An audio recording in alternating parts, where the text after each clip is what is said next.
So this is gonna be a long one. Definitely not a short cast at all. Um, so, oh man, it's gonna be hard not to leave anything out, but I'm gonna try my hardest. I'm wearing my tuna shirt.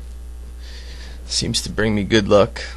I can't wear it around the area because of gangs, but I could wear it on my webcam. There's no web gangs yet, but so one day I was working two jobs, one at Safeway and one at Super Value, and I was getting paid that night at Super Value. So what I did is I took one of my Super Value checks and deposited it into my Safeway account, thinking, okay, by the time that these checks get processed, everything will be fine, right? Because I'll get paid and it will just take the money out of that account. Well, of course it didn't work out that way. I ended up they looked at it like I was trying to make some kind of a scam, but it really wasn't a scam. I was working my ass off, working two jobs at once. So I don't know what kind of scam that is. Working like a dog. You're working like a dog, you scammer. But so I had roughly about $300, and so I'm sitting at home with $300 in my pocket. It's burning a hole in my pocket, thinking I want to do something adventurous. You know, we go and we hang out at the cemeteries, and you know, we go and we hang out at Max and chill out and smoke our brains out. But I wanted to do something that we've never ever done before.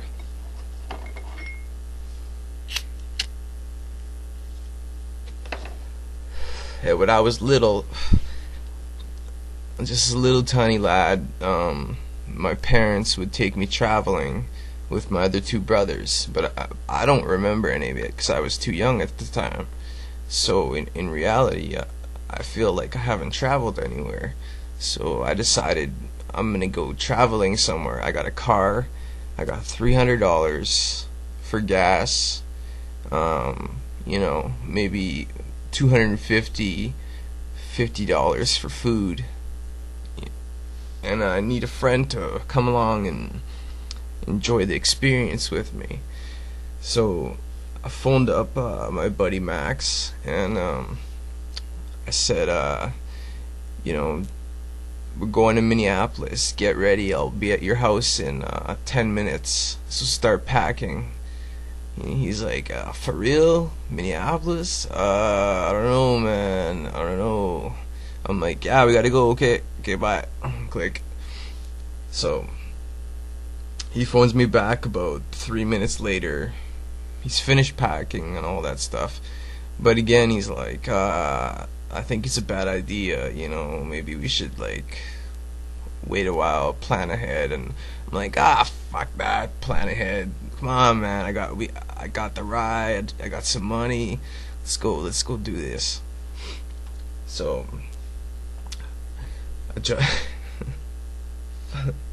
at the time my car wasn't at tip-top shape. What would happen is it was a fuel injected car, whatever. I really don't know much about cars, but I do know that it needed a lot of oil in order for it to work, and so we would have to like pump it full of oil, and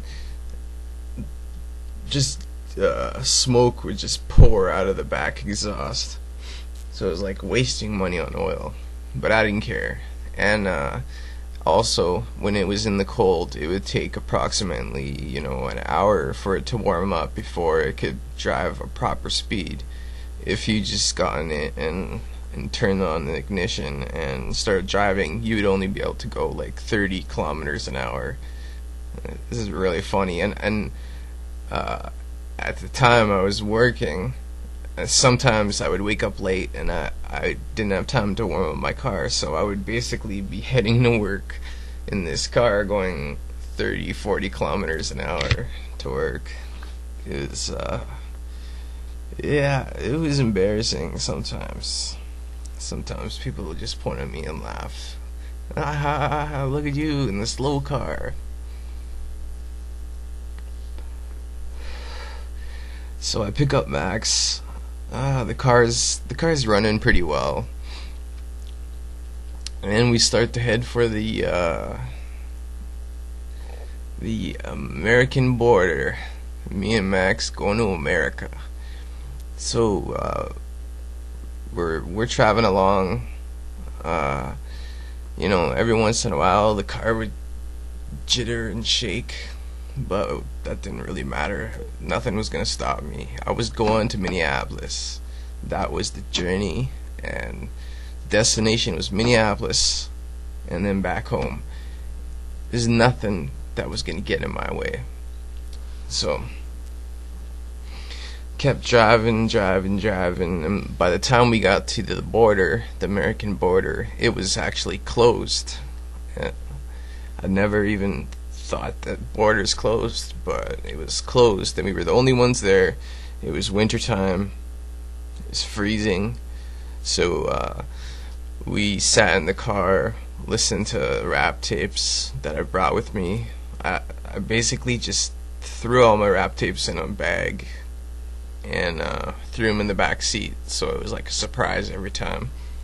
I believe it was like Redman or something we were listening to.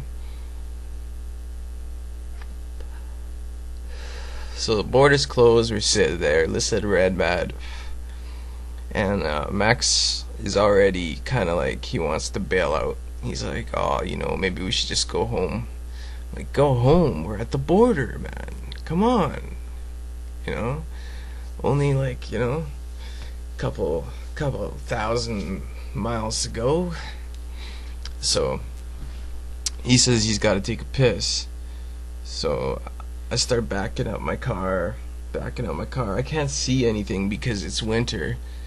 So I'm backing up my car, and I make a little turn, and boom, my car just slams into the ditch.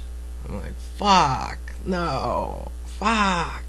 And that was like one of the first stressful points. I was like, that really sucks, like driving into a ditch right in front of the American border.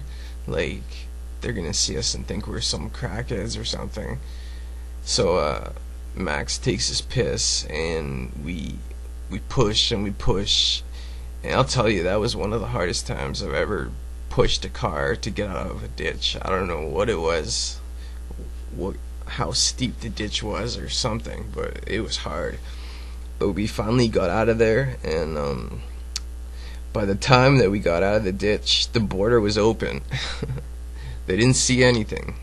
They didn't see us pushing the car or nothing, because it was like blizzardy. You can only see, like 5 kilometers in front of you or whatnot.